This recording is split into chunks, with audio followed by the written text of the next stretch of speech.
तो आपकी बार लगता है कि इन मुद्दों पर चर्चा होगी? बिल्कुल चर्चा हो ना हो, पर मैं तो अब इन मुद्दों पे वोट बीजेपी को देने का नहीं। बहुत दे लिया वोट, इससे ज़्यादा हम वोट नहीं दे सकते। इससे बढ़िया तो हमारी फिर पुरानी सरकारें थी। डीजल और पेट्रोल पे मैं आपको 70 वीडियो दिखाऊंगा जिसमें मोदी जी बड़े बड़े भाषण दे रहे हैं जब विपक्ष में बैठे थे, और आज उसी डीजल और पेट्रोल पे मोदी जी बोलने को तैयार नहीं है। जनता के कपड़े उतर गए हैं, जनता के रोजगार बंद हो गए। भैया मंदिर में मैं जब तो जाऊंगा जब मेरा पेट भरा हुआ होगा। ये मुझे पता नहीं है कि मैं अपने माँ बाप को हॉस्पिटल में जाके बचा पाऊंगा नहीं बचा पाऊंगा, तो क्या घंटा बजाऊंगा भैया मंदिर में जाके। स्कूल बंद हैं 1.5 साल से। उप मुख्यमंत्री दिनेश शर्मा जी एक आदेश नहीं दे पाए निजी स्कूलों को। पूरा देश कोरोना की भेंट चढ़ा हुआ था, प्रधानमंत्री जी बंगाल में रैली दे रहे थे। इस पूरे बाजार में एक एक दुकान में घूम करके पता कर लीजिए, ये बीजेपी का सबसे कट्टर समर्थक है। मैं अपना फेसबुक आईडी खोल के दिखाता हूँ, बीजेपी के एक से एक नेता के साथ मेरा वो होगा। मैंने आज तक बीजेपी को वोट दिया है, ठीक है, क्यों दिया है वो मेरा दिल जानता है। आज के बाद वो वोट तो देना ही नहीं। यही अच्छे दिन है जो मोदी जी लाना चाहते हैं, इससे अच्छा तो पुराने दिन थे जिसमें अब तो ऐसा मौका आ गया है कि यही समय आ गया है कि जब डंका बजाना है, डंका।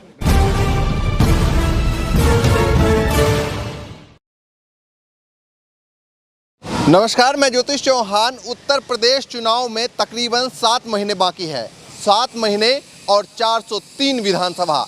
तो ये 403 विधानसभा की जनता तय करने वाली है कि उत्तर प्रदेश की कुर्सी पे कौन बैठने वाला है। और ये कहा जाता है कि जो उत्तर प्रदेश की कुर्सी पर बैठता है वो तय करता है कि केंद्र में कौन बैठने वाला है। तमाम लोग हमारे साथ हैं यहाँ पर, उनसे बातचीत करेंगे। सामाजिक लोग हैं, तमाम यहाँ के आसपास के लोकल लोग भी हैं, सभी लोगों से बातचीत करेंगे आने वाले चुनाव को लेकर, इनकी परेशानी को लेकर। आप पहले क्या होता था कि कांग्रेस के राज में सारी बीजेपी सरकार ये बोलती है कि सब ब्लैक में था, और ब्लैक में होने के बाद भी 350 रुपये का सिलेंडर था। तो पुरानी सरकार भैया क्या हमें नुकसान दे रही थी। अब आप कंडीशन यही अच्छे दिन है जो मोदी जी लाना चाहते हैं, इससे अच्छा तो पुराने दिन थे जिसमें हम लोग सुखी थे, हमारे पास सेविंग भी थी। अच्छे नहीं लग रहे आप कंडीशन ये अब हो क्या रहा है। अब जैसे पहले होते थे ना, राजाओं के बराबर में उनके चापलूस बैठे होते थे जो सिपा सलाहकार होते थे, तो राजा उनसे पूछता था कि भाई प्रजा में कैसा चल रहा है, प्रजा सुखी है। तो चापलूस क्योंकि अपने नंबर बढ़ाने होते थे तो वो कहते थे हाँ भी प्रजा सुख संपन्न में है, सब धनाढ्य से पूर्ण है। तो ऐसे ही आज चापलूस हमारे मुख्यमंत्री जी और प्रधानमंत्री जी के चारों तरफ इकट्ठा हो गए हैं, जो जनता की पीड़ा को उन तक पहुंचने ही नहीं देते हैं।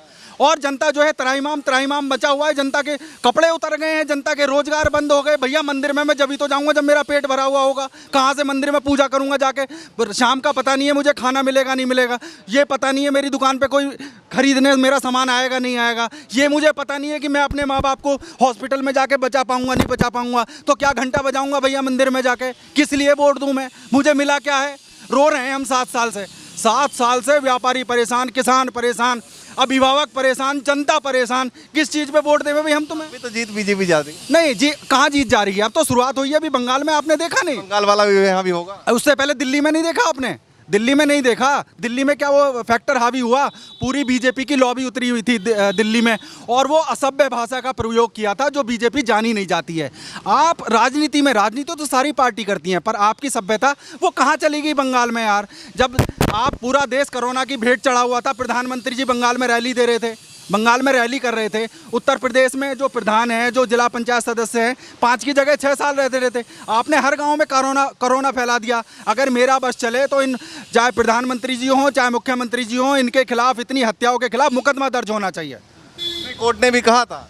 नहीं, ऐसा होता है, जो आज देश की जो न्यायपालिका है वो पूरी तरीके से सरकार के दबाव में काम कर रही है। जो सरकार कह रही है वो कोर्ट कह रही है, ये केवल फॉर्मेलिटी कर रही है और अपना दायित्व पूरा कर रहे हैं। बताओ चुनाव आयोग ने क्या एक्शन लिया है, चुनाव आयोग ने क्या प्रधानमंत्री जी पे एक्शन लिया, क्या चुनाव आयोग ने मुख्यमंत्री जी पर एक्शन लिया। इतनी जनता को मरवा दिया, जनता के कपड़े उतरवा दिए, जनता को नदी में जो है रेत में दबवा दिया। किस पे एक्शन हुआ, किस चुनाव आयोग ने एक्शन लिया, न्यायपालिका ने एक्शन लिया, कौन से संविधान के कौन से कानून के तहत किसी नेता पे कार्रवाई हुई। जिस तरीके से बंगाल में हुआ, क्या लगता है कि उत्तर प्रदेश में भी इस तरीके का माहौल होने वाला है? नहीं, देखो उत्तर लोग बोल रहे थे, दिल्ली में भी उन्होंने बोला कि हमें भैया सुविधा चाहिए, स्कूल की फैसिलिटी चाहिए, उस तरीके से यहाँ भी होगा। बात हावी होने की नहीं है। जनता अब समझ गई है कि पार्टियों ने क्या हो गया है, डर की राजनीति करनी शुरू कर दी है कि किसी ने कोई तो आके हिंदुत्व को पकड़ता है कोई हमें मुसलमानों को डराता है, कोई हिंदू को डराता है। भैया मुझे एक बात बताओ, 7 साल में कौन सा मुसलमान मेरे देश से बाहर चला गया? क्या मुसलमान इस देश के नागरिक नहीं है? देश चलता है कानून से। जब तक कानून नहीं बनाओगे और उनका इम्प्लीमेंटेशन नहीं करोगे तो देश में ऐसा ही होता रहेगा। कौन भैया, सारे मतलब जो नीचे का आदमी है उसके लिए हिंदू मुसलमान, सारी पार्टी में आधे से ज़्यादा मुसलमान बैठे हैं, उन्हें क्यों नहीं कहते हो भाई तुम? कैसे भगा लोगे? देश का नागरिक नहीं है मुसलमान की जो आपकी एजुकेशन व्यवस्था को क्यों नहीं ठीक करते हो आप? मुसलमान के कंधे पे हाथ क्यों नहीं रख के बोलते कि भाई तू भी देश का नागरिक है और देश के डेवलपमेंट पे काम कर? क्यों ये बटराव की राजनीति हो रही है? तो ये राजनीति अब नहीं चलेगी। देश को चाहिए शिक्षा, देश को चाहिए स्वास्थ्य और देश को चाहिए जो हमारे बच्चे पढ़ पढ़ के जो है घूम रहे हैं उनको रोजगार चाहिए। आज इन पे कोई बात करने के लिए तैयार नहीं है, अब केवल डर की राजनीति। अरे भाई मुसलमान काट देगा, हिंदू काट देगा। आप लोग सोच रहे हैं कि इस बार, चूंकि आपने बताया कि पहले आपने बीजेपी को वोट दिया था, आपकी बार लगता है कि इन मुद्दों पर चर्चा होगी? बिल्कुल चर्चा हो ना हो, पर मैं तो अब इन मुद्दों पे वोट बीजेपी को देने का नहीं, बहुत दे लिया वोट, इससे ज़्यादा हम वोट नहीं दे सकते। इससे बढ़िया तो हमारी फिर पुरानी सरकारें थी। आप ये बताइए, माननीय प्रधानमंत्री जी कहते हैं मैं चौकीदार हूँ और चौकीदार के सामने ही जो है माल्या भग गया, जो हीरो का व्यापारी भग गया, आज तक वापस नहीं आए। काले धन का हम इंतजार पिछले 7 साल से कर रहे हैं, काला धन नहीं आया। और जो आरोपी थे, मान लिया पुरानी सरकार में सारे मंत्री आरोपी थे, वो भ्रष्टाचारी थे, तो आज 7 साल का टाइम बहुत होता है, वो क्यों नहीं बंद हुए भैया? हैं तुम सारे थाली के एक ही चट्टे बट्टे हैं, सब आपस में बैठ के चाय पीते हैं और जनता को गुमराह करते हैं। ये शहरी वोटर हैं जो कि हमेशा ही तय करते हैं कि आखिर सरकार किसके बनने वाला है, क्योंकि गांव से ज़्यादा भी जो है वो लोग शहर में रहते हैं और शहर में जो लोग रहते हैं वो हमेशा कहा जाता है उत्तर प्रदेश के लोग, शहरी लोग जो बीजेपी को वोट डालते हैं। तो तमाम ऐसे मुद्दे हैं। फिलहाल महंगाई को लेकर बात चल रही है, तो तमाम हमारे साथ महिलाएं हैं, उनसे भी बातचीत करेंगे। क्या लगता है महंगाई में किस तरीके से सरकार देखती है? महंगाई दिन ब दिन बढ़ती जा रही है। जैसे पेट्रोल के दाम ले लो, सिलेंडर के दाम ले लो, लोगों की आमदनी घट गई है, लोगों की नौकरी जा चुकी है कोरोना काल में, लेकिन सरकार अपनी महंगाई पे रोक नहीं लगा रही है। जो चीज़ 150 रुपये की मिल रही थी आज की डेट में वो 300 रुपये की मिल रही है। तो किसी की कमाई तो नहीं बढ़ रही है ना, खर्चा दिनादुन हो रहा है। लोगों की पढ़ाई का खर्चा देख लीजिए आप, सेविंग के नाम पर हॉस्पिटल में हम लोग लूटे जा रहे हैं, शिक्षा के नाम पर देखा जाए तो हम लोगों की कमाई नील है वहाँ पर, जो हम प्राइवेट स्कूलों की फीस। महिलाएं जिस तरीके से लगातार सरसों तेल के दाम बढ़े हैं, तमाम तेलों के जो दाम बढ़ रहे हैं, पेट्रोल डीजल के भी दाम बढ़ रहे हैं, महिलाओं को किचन में किस तरह का फ़र्क देखने को मिल रहा है? जी फ़र्क तो बहुत है। जो चीज़ हम 5 लीटर इस्तेमाल करते थे, आज की डेट में हम 2 लीटर पे सिमट गए हैं। जैसे हमारे जो फालतू खर्चे थे, जो हम अपने बच्चों को फल वगैरह दिया करते थे, उसमें हमें कटौती करनी पड़ रही है। ठीक है, क्या आपको क्या लगता है सर कि आने वाले चुनाव में अब बीजेपी जिस तरीके से पिछली बार प्रचंड बहुमत के साथ उत्तर प्रदेश में आई थी, क्या रिपीट कर रही है या क्या लग रहा है? देखिए, ये तो अभी पिटारा बंद है, जब तक मतदान होके नतीजे नहीं आ जाते। ये तो ना मैं कह सकता हूँ ना आप कह सकते हैं। माहौल हाँ, माहौल अगर हम देखें तो कहीं ना कहीं इस वक्त एंटी इनकम्बेंसी फैक्टर हावी है, लोगों में रोष है। चाहे वो मोदी जी की केंद्र सरकार हो जिसको हम लोगों ने पूरा बहुमत दिया, पूरा समर्थन दिया, या अब योगी सरकार है उत्तर प्रदेश में। अगर हम एक एक मुद्दे को लेके चलें, अगर हम शिक्षा का मुद्दा लेके चलें, स्कूल बंद हैं 1.5 साल से। उप मुख्यमंत्री दिनेश शर्मा जी एक आदेश नहीं दे पाए निजी स्कूलों को कि वो पूरी फीस नहीं वसूलेंगे जब तक ऑनलाइन शिक्षा चल रही है। तो ये नाकामी नहीं होगी तो और क्या गिना जाएगा उत्तर प्रदेश सरकार की। चिकित्सा को लेकर देख लीजिए आप, प्राइवेट हॉस्पिटल्स ने लूट की, क्या उस पर अंकुश लगाया प्रदेश सरकार ने? जबकि गाज़ियाबाद विधानसभा क्षेत्र से निर्वाचित जो एमएलए हैं वो खुद स्वास्थ्य मंत्री भी हैं, अतुल गर्ग जी, और उसके बाद खादर रसद मंत्री भी रह चुके हैं। उनकी अगर इसमें मजबूत पकड़ नहीं है अपनी खुद की विधानसभा में, तो अब बाकी प्रदेश में क्या एक्सपेक्ट किया आपने, क्या किया होगा उन्होंने? गाजियाबाद से अतुल गर्ग हैं जो कि यहाँ से लोकल विधायक भी हैं और सरकार में मंत्री भी हैं, इसी विधानसभा में हैं, और तमाम लोग हैं जो बोल रहे हैं विधायक जी ने क्या किया, साथ में मंत्री जी भी रह चुके हैं। सवाल एक ये भी है कि उत्तर प्रदेश में कहा जा रहा था कि केशव प्रसाद मौर्य को बना देते हैं और योगी जी को हटा देते हैं, अभी बात चल रही थी इसको लेकर, क्या इससे कुछ फ़र्क पड़ेगा? देखिए, राजनीतिक शतरंज पे क्या फ़र्क पड़ेगा ये तो राजनीतिक जान सकते हैं। आम आदमी के लिए चाहे मुख्यमंत्री कोई भी हो, अगर उसका काम नहीं होता तो वो मुख्यमंत्री किस काम का है? योगी आदित्यनाथ जी की अगर हम बात करें, एक वो राम मंदिर का जो मुद्दा है वो उन्होंने बहुत अच्छे से उसको हैंडल किया, मंदिर वाला काम हो गया, चाहे वो अदालत ने फैसला किया या बीजेपी ने उसका श्रेय लिया, जो भी हुआ, लेकिन वो मुद्दा अब ख़त्म हो चुका है। तो योगी जी को कहीं ना कहीं उस धर्म वाले जो पॉइंट है बीजेपी का, उसके साथ जोड़ के देखा क्या जाए। इस चुनाव में हावी होगा वो मुद्दा?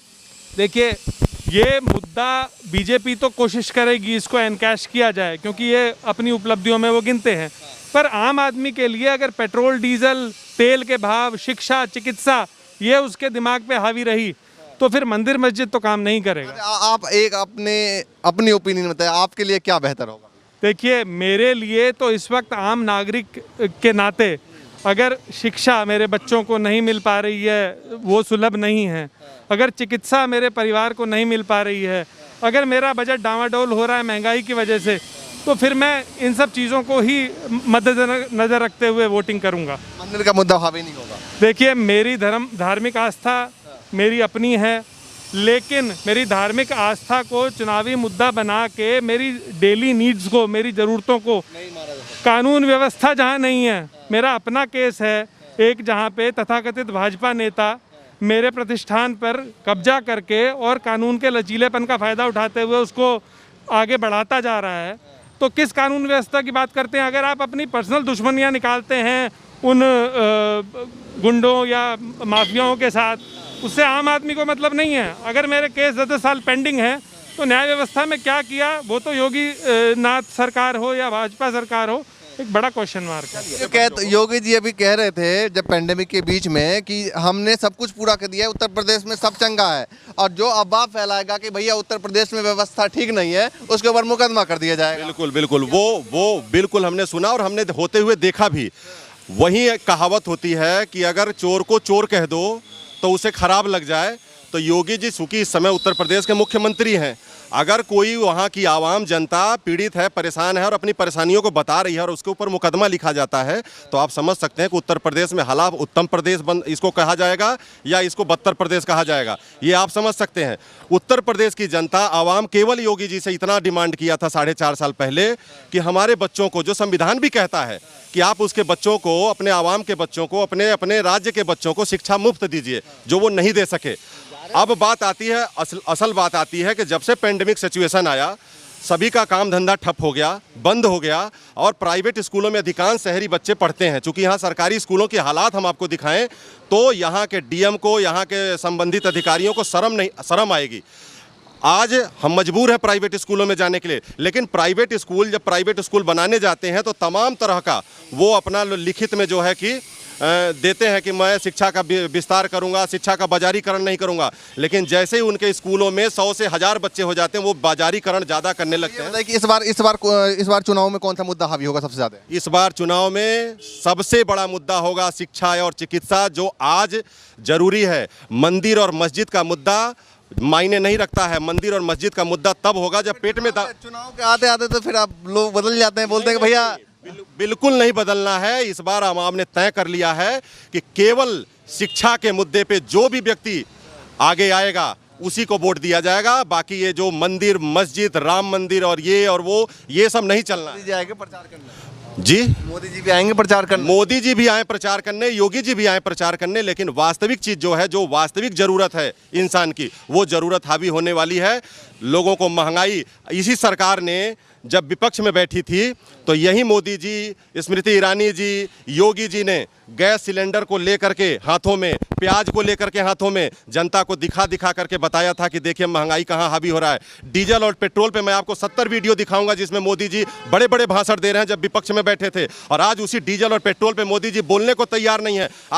आज शासन सत्ता पे विराजमान लोग कहते हैं कि डीजल और पेट्रोल हमारे कंट्रोल में नहीं है। कल तक जो विपक्षी पार्टियां थी वो कह रहे हैं कि हमारी सरकार अगर नहीं होती, हमारी जगह अगर कांग्रेस सरकार होती तो तेल जो है वो 200 लीटर हो जाता है। उनके कहने से ऐसा नहीं होता। पीछे तक क्यों नहीं हुआ भाई? गैस सिलेंडर आज से 3 साल पहले, 2.5 साल पहले तक 440 रुपया, 450 रुपया का मिलता था, 800-850 रुपये का मिल रहा है। और मोदी जी ने कहा था कि सब्सिडी का नाम दे करके आवाम को मूर्ख बनाने का काम किया। सब्सिडी 6 महीना 8 महीना तक लोगों को आता रहा। आप क्या कहना चाहेंगे? दुकान दिखा रहे थे कुछ? ये दुकान मेरी थी जी, लॉकडाउन में से पहले खोली थी, 6 महीने किराया जेब से दिया, उसके बाद खाली करनी पड़ी। क्या करेगा बताओ आप? ये हालात हो गए। हालात तो ये हो गए, मकान मालिक को तो किराया देना है, उसने तो पैसा लगा के दुकान बनाई, उसको तो किराया देना पड़ेगा। आपके पास रोजगार नहीं। पिछले साल फरवरी में कोरोना आया था, आते ही लॉकडाउन लग गया, तब से मरा हुआ आदमी अब तक नहीं उठा था। दोबारा कोरोना आया, दोबारा मार दिया सबको। कहाँ से देंगे जी? बच्चों को खिलाएंगे कि दुकान का किराया देंगे? क्या लग रहा है सरकार से कोई मदद किसी तरीके की? सरकार से एक मदद तो बहुत मिल रही है, सरकार से इतनी मदद मिल रही है, आपकी बैंक की EMI नहीं रुकनी चाहिए, आपको रेगुलर देनी है। ये बैंक वाला आके बैठा है, देखो मुझसे किस्त लेने आया है, दुकान मेरी बंद है। बात ये आप बैंक से ही आए हैं? बैंक से पैसे लेने आए हैं? बिल्कुल सर। बताइए, देखिए ये इनकी किस्त। हाँ, पूछो आप, ये किस्त लेने आया, दुकान मेरी बंद है, किस्त कहाँ से दूँ? एक बात और बता दूं, इस पूरे बाजार में एक एक दुकान में घूम करके पता कर लीजिए, ये बीजेपी का सबसे कट्टर समर्थक है। मैं अपना फेसबुक ID खोल के दिखाता हूँ, बीजेपी के एक से एक नेता के साथ मेरा वो होगा। ठीक है सर, मैंने आज तक बीजेपी को वोट दिया है। ठीक है, क्यों दिया है वो मेरा दिल जानता है। आज के बाद वो वोट तो देना ही नहीं है किसी को भी तो रहना बीजेपी के साथ ही है, लेकिन वोट नहीं दूंगा आज के, बिल्कुल नहीं मतलब दूंगा। साथ भी रहेंगे फिर? हाँ, वोट नहीं दूंगा, साथ रहने का मजबूरी है। मैं बता कमाल होने वाला है इस बार। बीजेपी के साथ है पर वोट नहीं देंगे भैया, ये बहुत हो गया। पहले हमने वोट दिया, कार्यकर्ता की कोई सुनता नहीं, कहीं कोई सुनवाई नहीं। जिसके बच्चों के पेट में भोजन नहीं जा रहा है, वो रात का भोजन करके सुबह के लिए तैयार नहीं हो पा रहा है कि मैं अपने बच्चों को क्या खिलाऊंगा। दुकान को उधर को ले जाके तो देखो ना आप, देखो दिखाओ जी, दुकान दिखाओ। मेरी दुकान थी, खाली है, और देखो बैंक वाले भी बिल्कुल बैठे। खाली पड़ी है। और मैंने एग्जाम्पल दे दिया आपको, बैंक वाले आए बैठे हैं। अच्छा, ठीक है, ठीक है, एक सेकंड आप पे भी आऊँगा। आप क्या कहना चाहेंगे? क्या लग रहा है जिस तरीके से ये पूरा माहौल जो लोग बता रहे हैं, क्या सहमत हैं आप भी? हाँ बिल्कुल सहमत है। माहौल बिल्कुल बिगड़ा हुआ है यहाँ पे।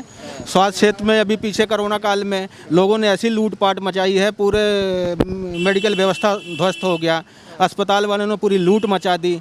आप शिक्षा के क्षेत्र में देख लो, हमारे उप मुख्यमंत्री दिनेश जी जो हैं वो ऐसे आदेश देते हैं, उस आदेश का इम्प्लीमेंटेशन होता ही नहीं कभी। यहाँ के अधिकारी बैठे, DM साहब बैठे हुए हैं, DOS साहब बैठे हैं, ये BSA साहब बैठे हुए हैं, आदेश निकालते हैं, स्कूलों तक पहुँचता। स्कूल वाले क्या कहते हैं कि हमारे पास जब आदेश आएगा तो हम उसको करेंगे, और उनसे पूछने जाओ कि हम भेज दिए हैं। अरे भैया, इतने रास्ते में कौन सा कुत्ता लेके भाग गया, कहाँ गया, समझ में नहीं आता। कब होगा? अब 6 साल हो गए हम लड़ते लड़ते। अब तो ऐसा मौका आ गया है कि यही समय आ गया है कि जब डंका बजाना है, डंका बजाना है। हाँ, बट डंका बजाना। चले ठीक है, युवा है, युवाओं के दिल की बात बताइए, फिर प्रोग्राम जल्दी से खत्म करेंगे। क्या लगता है उत्तर प्रदेश में? उत्तर प्रदेश में साइकिल ही आवेगी अब तो। साइकिल ही आवेगी। हाँ, ऐसा क्यों लग रहा है? योगी कौन है, क्या करा योगी ने? किसी ने देखा योगी? साइकिल का कौन सा काम अच्छा लगा? साइकिल ने एक्सप्रेसवे बनवाया। योगी ने क्या करवाया? गंगा जी जिसे हम पूजे हैं, उसमें कोरोना काल में क्या हुआ तो हमने पता होगी, हमें पता हो। कोरोना काल में सारे उसमें गंगा जी में ही भय हैं। ठीक है, उसे हम पूजेंगे, हमारे घर में पानी आवे, उसको उससे बीमारी ना आवेगी। योगी ने कराई क्या है वो बता दो तुम। चलिए देखिए, ये उत्तर प्रदेश की जनता है और जनता की आवाज़ है। फिलहाल लगातार उत्तर प्रदेश के अलग अलग विधानसभा में जाकर वहाँ की तस्वीर दिखा रहे हैं, लेकिन ये शहरी इलाके में अक्सर कहा जाता है कि जो वोटर होते हैं वो बीजेपी के होते हैं, लेकिन यहाँ तस्वीर कुछ और है। लोग कह रहे हैं कि साथ तो हम बीजेपी को है, लेकिन वोट बीजेपी को नहीं करेंगे। तो जो भी तस्वीर लगातार दिखाते रहेंगे। चैनल को सब्सक्राइब कीजिए, वीडियो को शेयर कीजिए और हमारे साथ बने रहिए। धन्यवाद।